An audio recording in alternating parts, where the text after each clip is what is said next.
২০২২ সালে আর্জেন্টিনা যখন বিশ্বকাপ খেলতে গেল, তখন ৩৫টা ম্যাচ আনবিটেন ছিল। টানা ৩৫ ম্যাচ অপরাজিত ছিল। আপনাদের কি মনে আছে ওই সময় এই যে টানা ৩৫ ম্যাচ আর্জেন্টিনা অপরাজিত ছিল, এটা মূল কারিগর কে ছিল?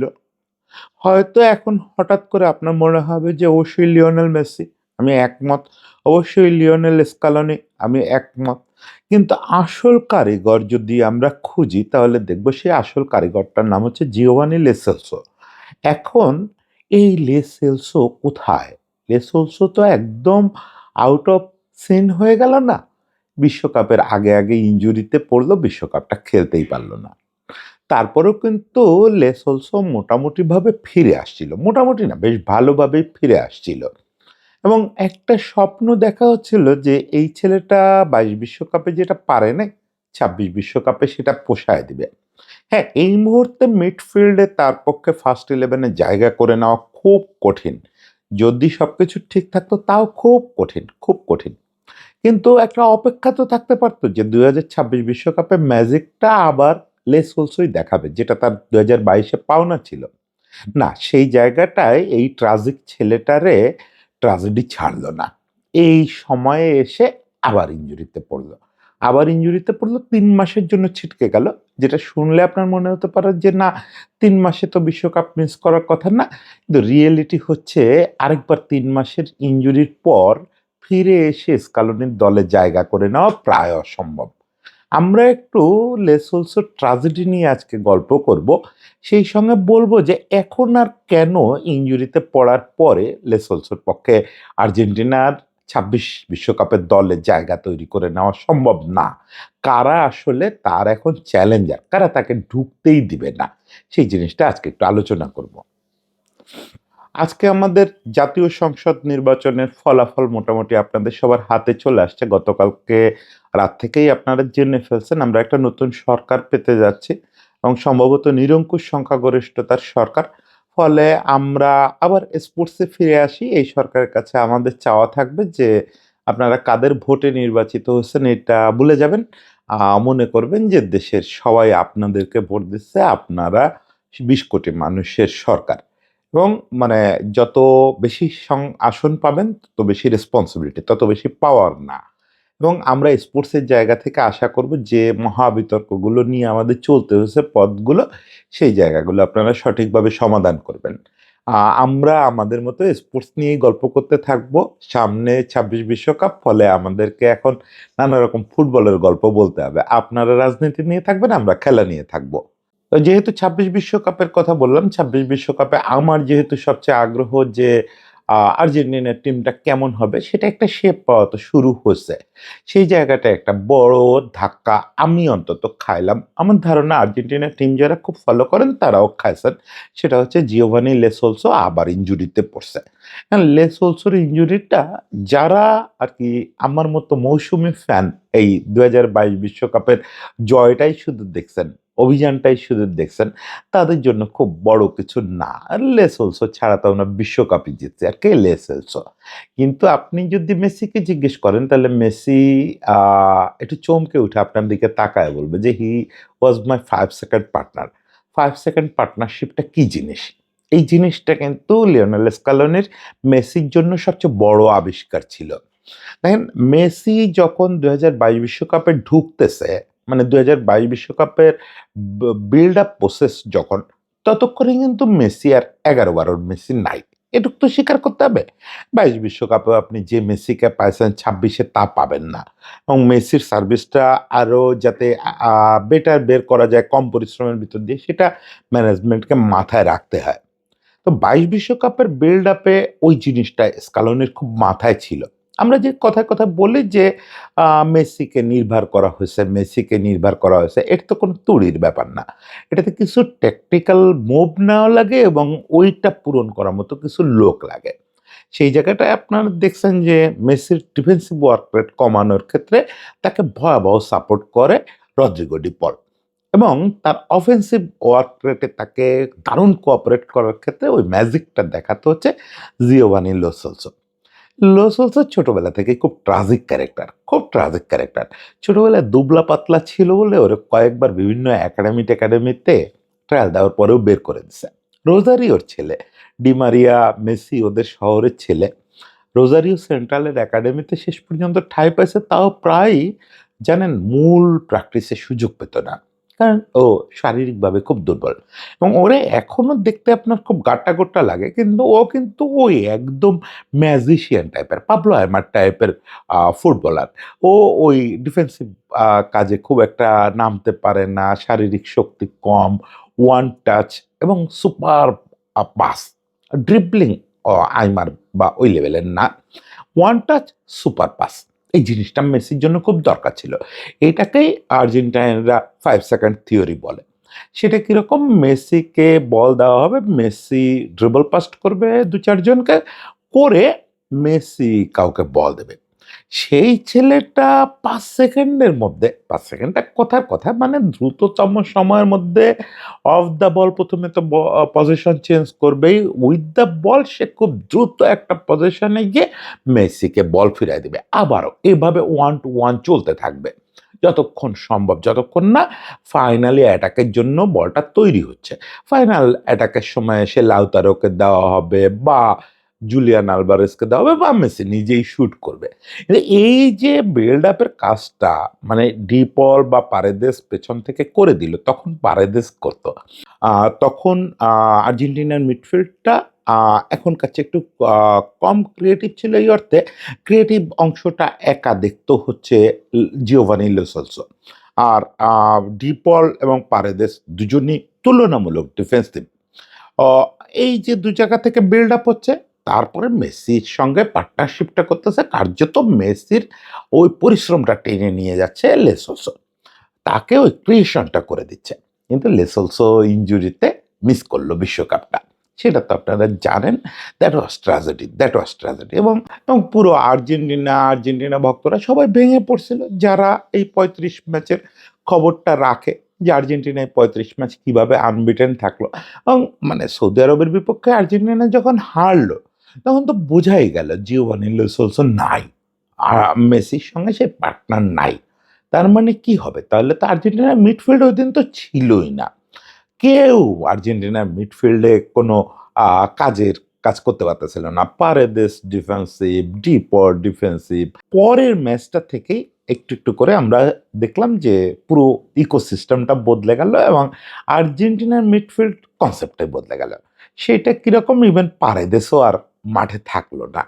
চলে আসলো ব্যাপারটা যে এনজো ফার্নান্দেজ, ম্যাকালিস্টার আর ডিপল। এই যে সবাই আসলে লেসোসোর নামই ভুলে গেল। দেখেন ম্যাকের মধ্যে ম্যাজিশিয়ান ব্যাপার আছে, এনজোর মধ্যেও ম্যাজিশিয়ান ব্যাপার আছে। বাট তারা কিন্তু কেউ পাবলো আইমার ঘরানার মিডফিল্ডার না বা রিকলমে ঘরানার মিডফিল্ডারও না। তারা প্রয়োজন হলে দারুণ ডিফেন্সে হেল্প করতে পারে ডিপলকে গিয়ে। এমনকি তারা চাইলে নিকোলাস ওটামেন্ডিকেও হেল্প করতে পারে। এতটাই তাদের ওয়ার্ক হর্স একটা ব্যাপার আছে। আর ক্রিয়েটিভিটির জায়গায় তো দুজনই অসাধারণ। ম্যাকালিস্টারও অসাধারণ, এনজোও অসাধারণ। ফলে কি হলো? লোকেরা আ লেসোসোর নামই ভুলে গেল। যে একটা মিডফিল্ড তৈরি হলো, ডিফেন্সিভ রেটে তো আসলে ডিপলের কাছে কেউ নাই। ডিপলকে বড়জোর বদলানো হতে পারে পারেদেসের সঙ্গে। বা ওরা ২ জনের কেউ যদি অনুপস্থিত থাকে তাহলে হয়তো পারেদেস নামবে, বা ম্যাচ যদি ডিফেন্সিভলি খেলতে হয় তাহলে হয়তো পারেদেস, ডিপল দুজনই মাঠে থাকবে। এবং মূলত তো নতুন একটা ট্রায়ও পেয়ে গেল। De Paul, Mac Allister, Enzo Fernandez. Giovani Lo সেলসোর নামই মুছে গেল। নামই মুছে গেল। বিশ্বকাপটা জিতে ফেললো। এরপরে কোপা আসলো। কোপার আগে ও ইনজুরিটা পুরো কাটায় উঠতে পারল না। কিন্তু এরপরে কিন্তু আমরা দেখলাম যে লেসোলসো মাঝে আবার মাঠে ফেরা শুরু করলো এবং যখন ফেরে তখন কিন্তু ম্যাজিক। বিশেষ করে কোপার ফাইনালের কথা তো আপনার মনে আছে যে সেই যে সুপার সাব ৩ টা, তার মধ্যে একটা কিন্তু লেসোলসো ছিল এবং নেমেই কি ম্যাজিকটা করে ফেললো। Actually he was A magician. এবং আর্জেন্টিনার যে মিডফিল্ডার বলতে আমরা যা বুঝি যে ম্যাজিক দেখাবে, ওই জিনিসগুলো তার মধ্যে আছে। ফলে একটা প্রত্যাশা ছিল যে তারুণ্যের একটা উত্থান ঘটতেছে, এদিকে নিকো পাসরা উঠে আসতেছে। Okay fine. তারপরেও লেসোসো বিশ্বকাপে যাবে। হ্যাঁ, ফার্স্ট যে চয়েস যে ট্রায়ো, এই ট্রায়োতে থাকবে না। কিন্তু হঠাৎ করে নামবে, প্রয়োজন অনুযায়ী নামবে, নেমে ম্যাজিক দেখাবে। তো সেই সম্ভাবনাটাও কার্যত মুছে গেল। এখন দেখেন এই সময়ে এসে সে ৩ মাসের জন্য বাইরে চলে গেল। দুটো ঘটনা ঘটল। লেসোলসোরে স্কালোনি অসম্ভব পছন্দ করে। এই দলে দুটো ছেলে স্কালোনির খুব পার্সোনাল পছন্দ। মেসির তো আমি নিশ্চিত যে আছেই। এর বাইরে দুটো ছেলে খুব পছন্দ। একটা হচ্ছে নিকো গঞ্জালেস, সেও গত বিশ্বকাপ মিস করছিল। আরেকটা হচ্ছে লেসোলসো। তাদের খেলা খুব পছন্দ করে। স্কালোনি খুব পছন্দ করে। ফলে স্কালোনির ওই পছন্দের ব্যাপার আছে, আমাদের একটা প্রেমের ব্যাপার আছে, ম্যাজিকের প্রতি টান আছে। সবকিছু মিলে লেসোলসো থাকবে। কিন্তু স্কালোনিরই আবার একটা পলিসিগত জিরো টলারেন্স আছে। সেটা হচ্ছে ম্যাচ ফিটনেস এবং ম্যাচ এক্সপোজার। এই দুটোর মধ্যে না থাকলে সে টিমে রাখতে চায় না। দেখেন আজ থেকে ৬-৭ মাস আগে সে তার পোটেনশিয়াল সব খেলোয়াড়কে জানায় দিছে যে তোমরা যদি যার যার ক্লাবে মোটামুটি রেগুলার না থাকো, তাহলে কিন্তু আমার বিশ্বকাপ দলে তোমাদের বিবেচনা করা কঠিন হবে। সেটা যত গুরুত্বপূর্ণ এবং যত ইনফর্ম হও না কেন। এটার জন্য আপনারা দেখছেন আমি আগেও বলছি যে আর্জেন্টিনার অনেক খেলোয়াড় এই সিজনে বিভিন্ন জায়গায় লোনে চলে গেছে। বড় দলে ছিল, ম্যাচ পাচ্ছিল না, লোনে চলে গেছে। মানে ম্যাচ খেলতে হবে, ম্যাচ খেলতে হবে। তো সেই জায়গাটায় তো ১ম ধাক্কাটাই লেসোলসোর জন্য হবে যে সে এই গুরুত্বপূর্ণ ইউরোপিয়ান সিজনের এই ভর মৌসুমে সে ম্যাচে ছিল না। এটা একটা বড় ব্যাপার হবে। এরপরে হচ্ছে রিকভারি। রিকভারি করে আদৌ স্কালোনি ফিটনেসের যে লেভেল আশা করে। দেখেন নিকো গঞ্জালেস তার এত প্রিয় পাত্র। নিকো গঞ্জালেস কি আউট অফ ফিটনেস ছিল ২০২২ বিশ্বকাপে? না তো। নিকো গঞ্জালেসকে চাইলে স্কোয়াডে রাখা যেত। হাফ ফিট অবস্থায়। হাফ ফিটনেস এমনকি 2/3 ফিটনেসও স্কালোনি মানে না। তার কথা হচ্ছে full fit, full match fit. যে ২৬ জন আমরা যাবো, ২৬ জনের সবাই যেন যেকোনো সময় ৯০ মিনিটের দায়িত্ব নিতে পারে।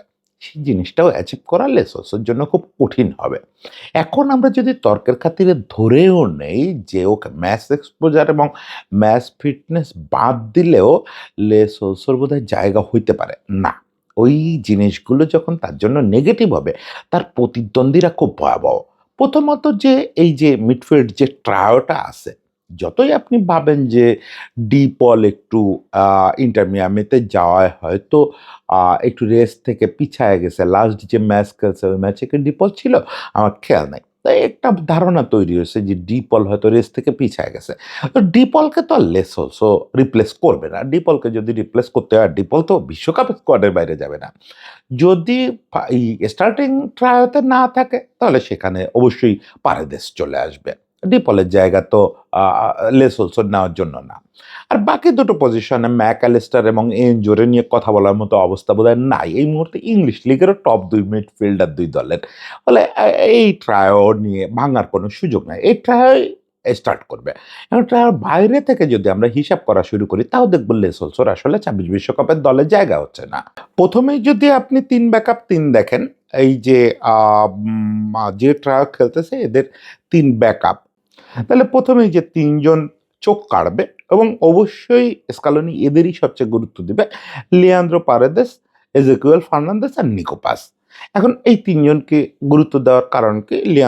৩ জন হচ্ছে যে ৩ জন মাঠে খেলতেছে এই ৩ জনের লাইক টু লাইক রিপ্লেসমেন্ট এবং এর মধ্যে নিকো পাস হচ্ছে ইয়ের আ আ ভবিষ্যৎ বলা হচ্ছে, আর্জেন্টিনার ভবিষ্যৎ।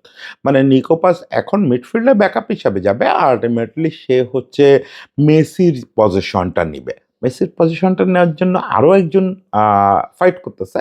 ফ্রাঙ্কো মাস্তান্তুয়ানো, সেও লড়াইতে থাকবে।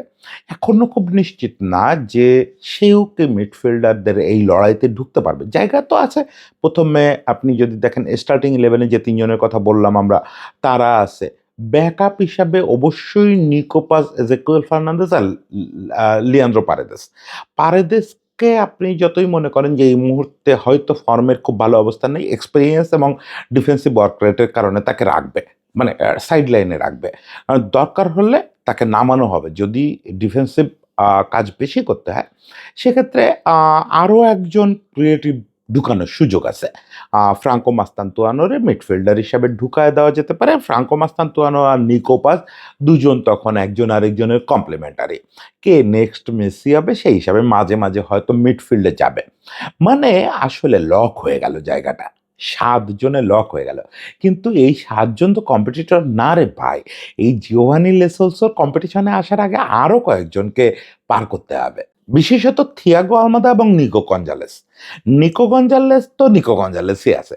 নিকো গঞ্জালেস আর থিয়াগো আলমাদা যে কারণে খুব বিবেচনায় থাকবে, এমনকি এই যে ৭ জনের নাম বললাম, এর সবারই একটু কাঁপাকাঁপি অবস্থা থাকবে যে থিয়াগো আলমাদা গত বিশ্বকাপের জয়ী খেলোয়াড় এবং গত বিশ্বকাপে তো সে কিছু করে দেখাতে পারেনি। তারপরে কিন্তু সে ম্যাজিক মোমেন্ট এনে দিছে কিছু। সেট পিস, ড্রিবলিং এবং ইউটিলিটি ফুটবলার। সব মিলে থিয়াগো আলমাদারে বাদ দেওয়াটা কিন্তু খুব কঠিন ডিসিশন হবে। আগের বিশ্বকাপ জয়ী দলে ছিল, তারপরে সে আরো নিজের বেস্টে আসছে, তারে বাদ দেয় কি করে? আর নিকো গঞ্জালেস হচ্ছে স্কালোনির সবচেয়ে প্রিয় ইউটিলিটি ফুটবলার। তাকে আপনি যেখানে খেলতে বলেন, left wing, right wing, forward, midfield যেখানে বলেন, ইভেন ডিফেন্সিভ মিডফিল্ডেও খেলতে পারে সে। তাকে এই জন্যই স্কালোনি এত পছন্দ করে যে নিকো গঞ্জালেসকে আমি চাইলে যেকোনো জায়গায় খেলাইতে পারবো। আমার উইং ফাংশন করতেছে না ঠিক মতো, আমার ফরওয়ার্ডকেও মুশকিল করতেছে, আমার মিডফিল্ডে সমস্যা হচ্ছে, নিকো গঞ্জালেস হচ্ছে সুপার সাব, যে কারো বদলে খেলতে পারবে।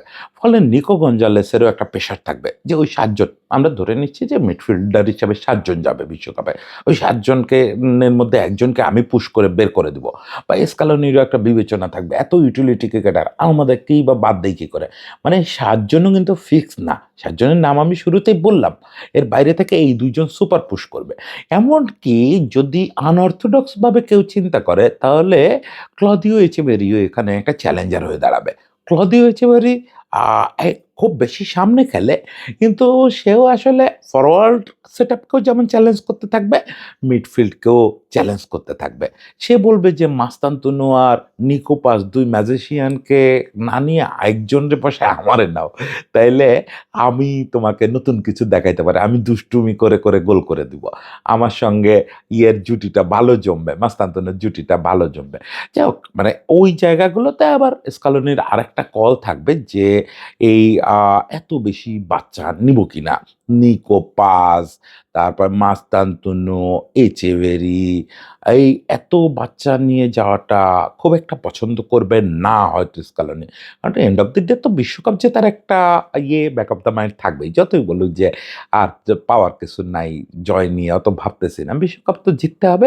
এত বেশি বাচ্চা না রেখে সেই জায়গাটায় হয়তো আ এচেবেরি বা মাস্তানতনু যেকোনো একজনকে স্যাক্রিফাইস করতেই হবে আসলে, করতেই হবে। তো এই আলোচনাটায় দেখলেন যে লেসলসোর নাম বলতে পারলাম না। মানে লেসলসো যদি ইনজুরিতে না পড়তো তাও আসলে তার পক্ষে এই লড়াইতে ঢোকা কঠিন হতো। বাট বাট আমি মনে করি এই ইনজুরিটা যদি না পড়তো, সে যদি ফুল ফিট থাকতো, এই সিজনটা খেলতে পারতো পুরোপুরি, আ ম্যাচ এক্সপোজার যথেষ্ট থাকতো, সে নিজের ফর্মে থাকতো, সে তো ছিল লাস্ট কিছুদিন আর্জেন্টিনার সেটআপে। সেক্ষেত্রে এর ভিতরে যেকোনো একজন বাদ হয়ে হলেও শেষ পর্যন্ত এই বিশ্বকাপের স্কোয়াডে লেসলসো চলে যেতে পারত। এখন আর আমি কোনো সম্ভাবনা দেখি না। লেসলসোর জীবনটা আপাতত ট্র্যাজিকই হয়ে থাকলো সম্ভবত। আ সে পাওলো দিবালার সঙ্গে একটু দেখা করতে পারে। দেখা করে বলতে পারে যে, "ভাই আমার ওই আ একই পরিণতি। দিবালা তবু বিশ্বকাপে স্কোয়াডগুলোতে থাকে, মাঠে নামার সুযোগ পায় না। আর এই ছেলেটা কি করে বড় টুর্নামেন্ট আসলেই ছিটকে যায়।" তারপরেও লেসোসোর জন্য শুভকামনা এবং কোনো একটা মিরাকেলের অপেক্ষায় থাকলাম। তবে পছন্দের ছেলেপেলে কাউরে বসায় নেওয়া যাবে না। লেসোসো খুব পছন্দ, কিন্তু বাচ্চাদের কাউরে বসায় নেওয়া যাবে না।